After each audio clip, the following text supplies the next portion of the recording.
Legenda asal-usul terbentuknya Sungai Oyo dan Sungai Susua berasal dari kisah yang menyelimuti kawasan di sekitar Gunung Lolomatua.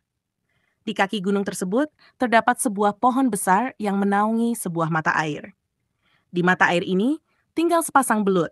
Belut betina bernama Oyo dan belut jantan bernama Susua. Seiring berjalannya waktu, kedua belut tersebut tumbuh semakin besar hingga mata air tempat mereka tinggal tidak lagi cukup untuk menampung tubuh mereka. Hewan-hewan kecil yang menjadi mangsa mereka juga semakin langka.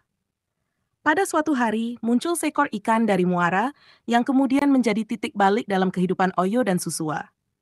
Awalnya ikan tersebut akan menjadi mangsa mereka. Namun, ikan itu kemudian bercerita tentang pelariannya dari pemangsa melalui sela-sela batu hingga mencapai mata air tersebut.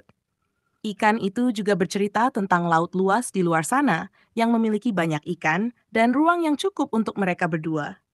Kisah tentang laut luas ini menarik perhatian Oyo dan Susua. Mereka mulai merencanakan untuk pindah ke laut tersebut.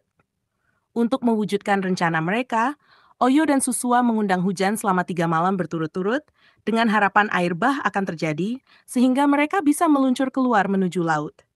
Mereka berjanji untuk meluncur bersama ketika air bah tiba. Pada malam ketiga, hujan deras turun dan air bah akhirnya datang. Namun, ketika air bah tiba, Oyo bangun lebih dulu dari tidurnya. Tanpa membangunkan Susua, Oyo langsung meluncur ke barat seorang diri. Ketika Susua bangun dan menyadari bahwa Oyo telah pergi tanpa memberitahunya, ia merasa dikhianati.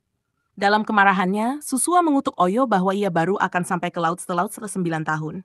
Setelah itu, Susua segera meluncur ke timur. Hanya dalam 9 kayuhan, Susua berhasil mencapai laut.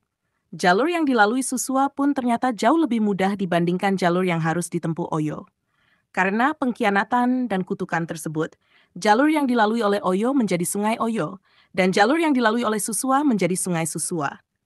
Aliran Sungai Oyo jauh lebih berliku dan panjang dibandingkan dengan aliran Sungai Susua yang lebih lurus dan cepat mencapai laut.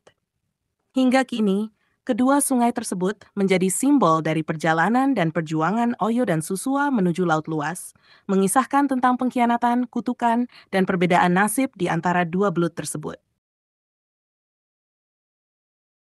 Legenda Sungai Oyo dan Sungai Susua tidak hanya menceritakan asal-usul kedua sungai tersebut, tetapi juga menyiratkan nilai-nilai dan pelajaran hidup yang dipegang oleh masyarakat setempat.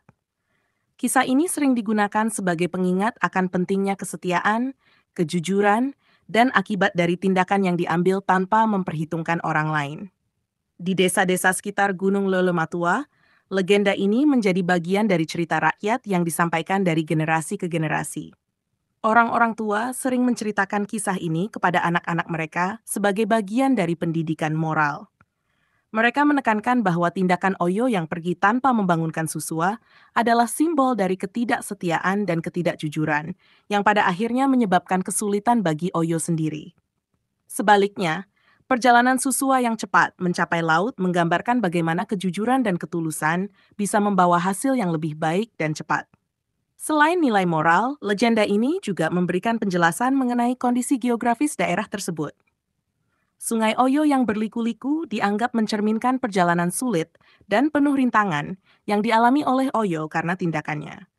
Sedangkan Sungai Susua yang lebih lurus dan cepat mencapai laut dianggap sebagai simbol dari perjalanan yang lebih mulus dan cepat yang dialami oleh Susua.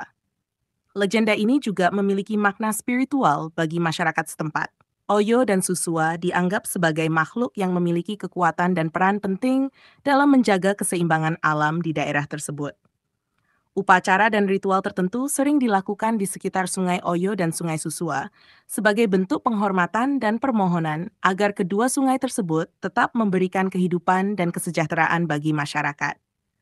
Dalam konteks yang lebih luas, legenda ini menjadi bagian dari identitas budaya dan sejarah masyarakat di sekitar Gunung Lolomatua.